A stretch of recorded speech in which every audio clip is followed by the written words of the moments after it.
महान त्याग। एक घने जंगल में बंदरों की बड़ी झुंड रहती थी। वे सब प्रसन्नता से जी रहे थे और सब उनके राजा से भी खुश थे।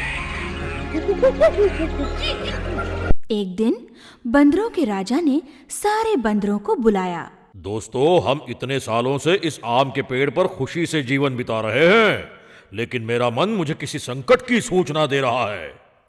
क्या महाराज? आज तक मनुष्य आम के फल का स्वाद नहीं जानता। एक बार वो इसका स्वाद चख ले तो हमारे लिए बहुत हानिकारक होगा। तो हमें क्या करना चाहिए महाराज? एक उपाय है। आम वृक्षों की जो भी डाली नदी पर झुक रही हो, उन सबसे आम निकाल लो।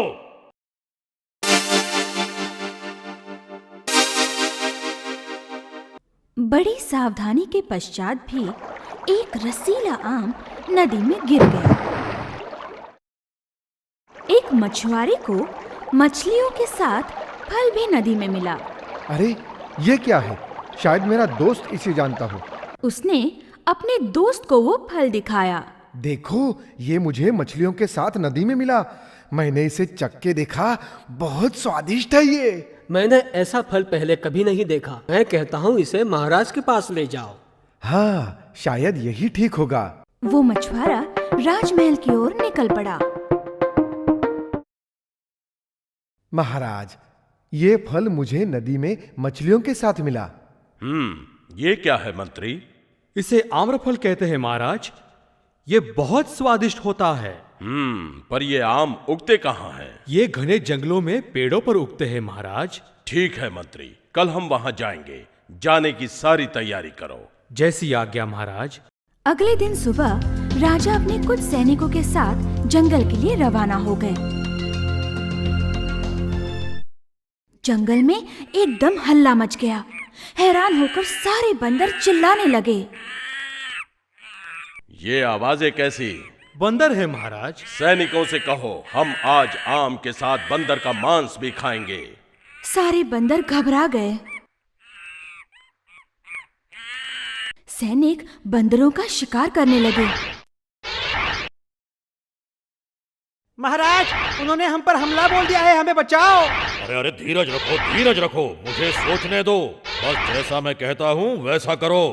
सभी जल्दी से नदी के पास वाले पेड़ पर पहुंचो। बचना चाहते हो तो जल्दी करो।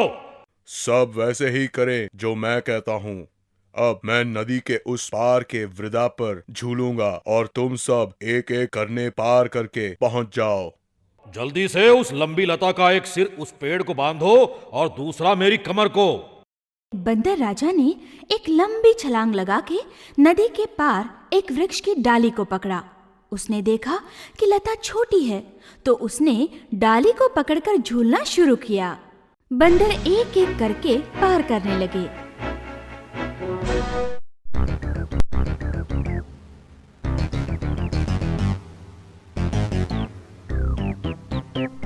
जल्दी जल्दी, मैं थक गया हूँ।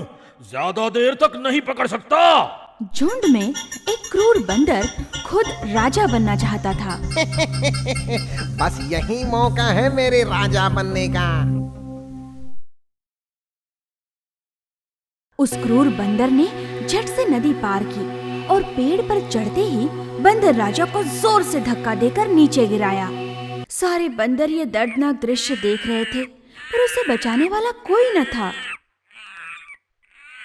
बंदर राजा का हाथ छूट गया। वो एक चट्टान पर जा गिरा और उसके सर पे भारी चोट लगी।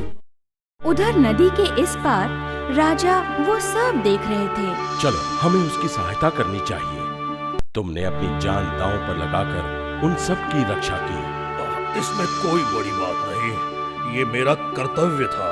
तुम्हें चोट लगी है, तुम्हारा इलाज करना चाहिए। नहीं, मुझे यही छोड़ दीजिए।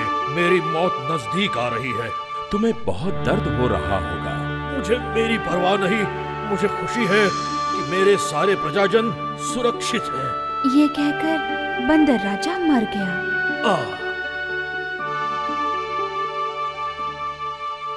आत्मसमर्पण सबसे बड़ा उपहार है। आलसी तोते। एक घने जंगल में एक पीपल के पेड़ पर एक तोतों का झुंड रहता था। शिकारी कभी उन्हें पकड़ता तो कभी उनके बच्चे ले जाता। इसलिए एक दिन उन्होंने दूसरी जगह जाने का फैसला किया। उन्होंने दूर एक ताड़ का पेड़ खोज लिया। यह पेड़ बहुत ऊंचा होने के कारण शिकारी का उस पर चढ़ना मुश्किल था। झुंड के मुखिया ने सभी तोतों को घोंसले बनाने का काम शुरू करने के लिए कहा। सभी तोते नई जगह को देखकर बहुत खुश हुए और खुशी के मारे चहकने लगे।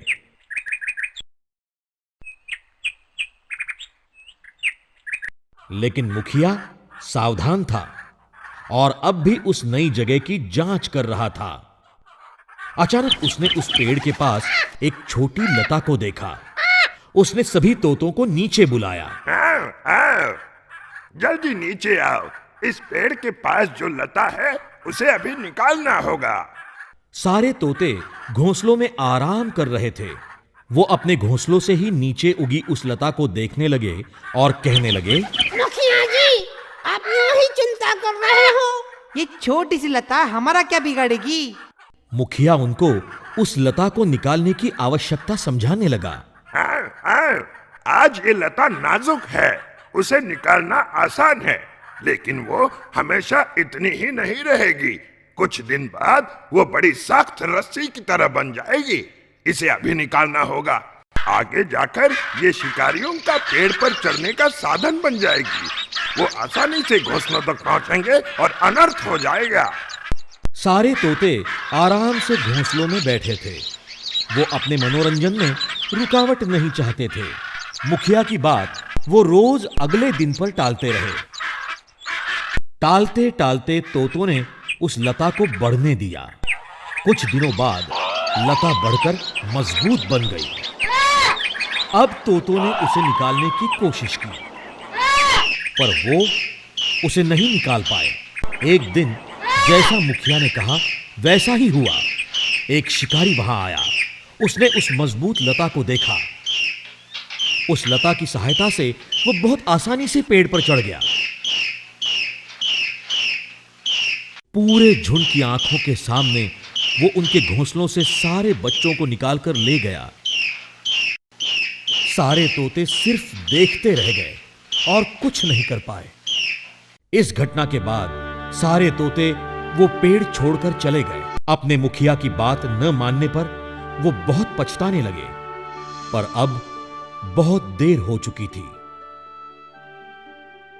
छोटी छोटी बातों पर भी ध्यान देना आवश्यक होता है। मूर्ख ब्राह्मण। एक दिन गार्गया नाम का ब्राह्मण अपने गांव से जंगल की ओर भगवान शंकर को प्रसन्न करने के लिए तप करने निकला। उसकी भक्ति से प्रसन्न होकर भगवान शंकर स्वयं प्रकट हुए। हे विद्वान ब्राह्मण, मैं प्रसन्न हुआ, एक वर मांगो। भगवान, मुझे संजीवनी दीजिए ताकि मैं किसी भी मृत को जीवित कर सकूं। भगवान शंकर ने उसे एक हरी वनस्पति दे दी। जब भी तुम्हें किसी मृत शरीर में जान डालनी हो, इस वनस्पति का रस तुम उस मृत शरीर पर लगा दो। वो मृत शरीर पुनः जीवित हो जाएगा। ये वनस्पति कभी भी नष्ट नहीं होगी। इतना कहकर भगवान शंकर अदृश्य हो गए। अपने गांव लौटते हुए वो ब्राह्मण बहुत खुश था। इस संजीवनी से मैं मेरे गांव से मौत का भय दूर कर दूंगा। कोई भी दुखी नहीं होगा। मेरा महत्व सबसे बढ़कर होगा। शायद मैं गांव का मुखिया भी बन जाऊं। अचानक उसके मन में संदेह आया। कहीं भगवान ने मेरे साथ मजाक तो नहीं किया? ये संजीवनी ही है या मामूली पत्ते, कैसे समझेगा? उसी वक्त उसकी नजर रास्ते में पड़े एक बाघ के मृत शरीर पर पड़ी। इस जानवर पर इसका प्रयोग करता हूँ। बिना कुछ सोचे समझे उसने संजीवनी के कुछ पत्ते अपने हाथों से मसलकर उसका रस उस मृत बाघ पर डाल दिया। बाघ जीवित हो गया। मुझे भूख लगी है। हाँ, ये संजीवनी ही है। ये जीवित हुआ। अचानक बाघ ने दहाड़ लगाई। अरे बाप रे, ये मैंने क्या किया? जान बचाओ, भागो! लेकिन बाघ ने उसे देख लिया। बाघ ने एक ही छलांग में उसे दबोच लिया और उस मूर्ख ब्राह्मण का अंत हुआ। बिना सोचे किया गया काम आत्मघाती हो सकता है। कौवा और सांप। एक घने जंगल में एक ऊंचे पेड़ पर एक कौवा घोंसला बनाकर रहता था। उसी पेड़ के नीचे बिल में एक सांप रहता था। उस घोंसले में कौवे ने अंडे डाले थे। एक दिन कौवे को भूख लगी थी, इसीलिए वो खाने की खोज में निकल पड़ा। उसी समय सांप अपने बिल से निकला और धीरे से पेड़ पर चढ़ने लगा। सांप घोंसले के पास पहुंचा। अंडे देखकर उसके मुंह में पानी आया। कुछ घंटों बाद कौवा अपने घोंसले के पास लौटा। उसने देखा कि कोई उसके अंडों को खा चुका था। कौवा बहुत उदास हो गया। हाय, किसने मेरे अंडे चुराए होंगे? इस चोर को तो पकड़ना ही होगा। कौवे ने दोबारा अंडे डाले। इस बार कौवा वहीं पर छिप गया। उसे चोर को जो पकड़ना था।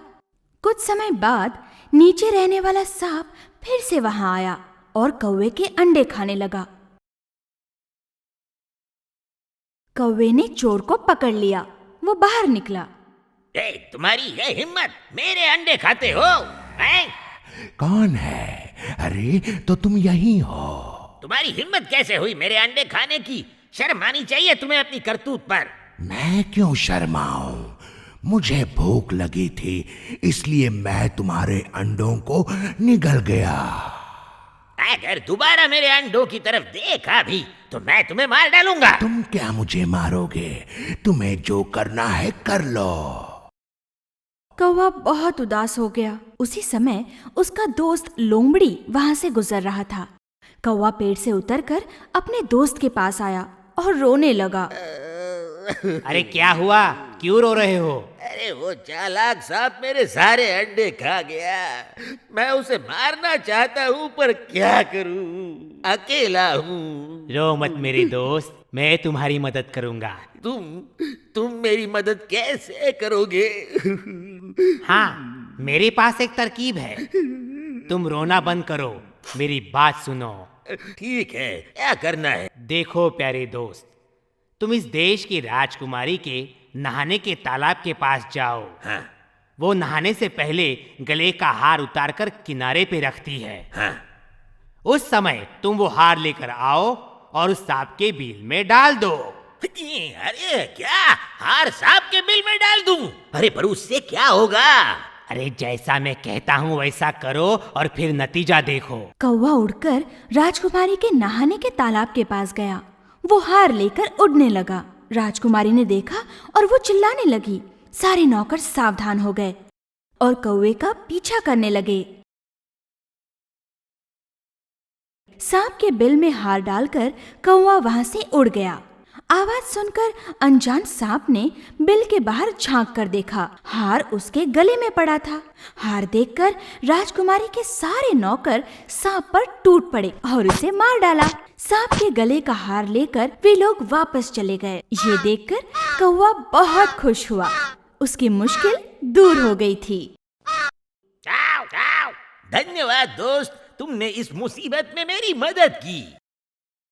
बिना कोई डर के कौवा अंडे डालने लगा और खुशी से जीने लगा।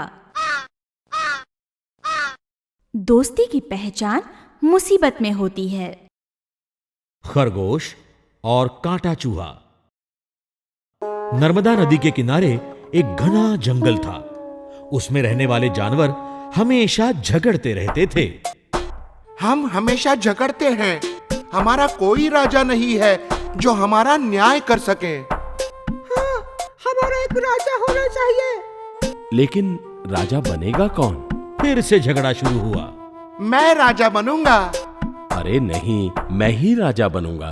राजा तो मुझे बनना चाहिए। एक बूढ़ा लोमड़ी जो कुछ ही दिन पहले उस जंगल में आ बसा था, अपनी गुफा से गरजते हुए बाहर आया। अरे ये शोर कैसा? बाहर जाके देखता हूँ। जानवरों ने लोमड़ी को उनकी तरफ आते देखा। क्यों न इस लोमड़ी को ही हम अपना राजा चुने? ये ठीक रहेगा। जब वो बूढ़ा लोमड़ी उनके पास आया, हमें एक राजा की जरूरत है। क्या आप हमारा राजा बनना पसंद करेंगे? क्या किस्मत है मेरी, मुझे विश्वास ही नहीं हो रहा। मेरे बुरे दिन शायद खत्म हुए। मुझे कोई ऐतराज नहीं। देखो, मैं हिंसा का विरोधी हूँ। कोई भी बात पूरी तरह जानने के बाद ही अगर मुझे जरूरी लगा तो ही मैं अपराधी को मृत्युदंड दूंगा। सभी जानवर प्रसन्न हुए।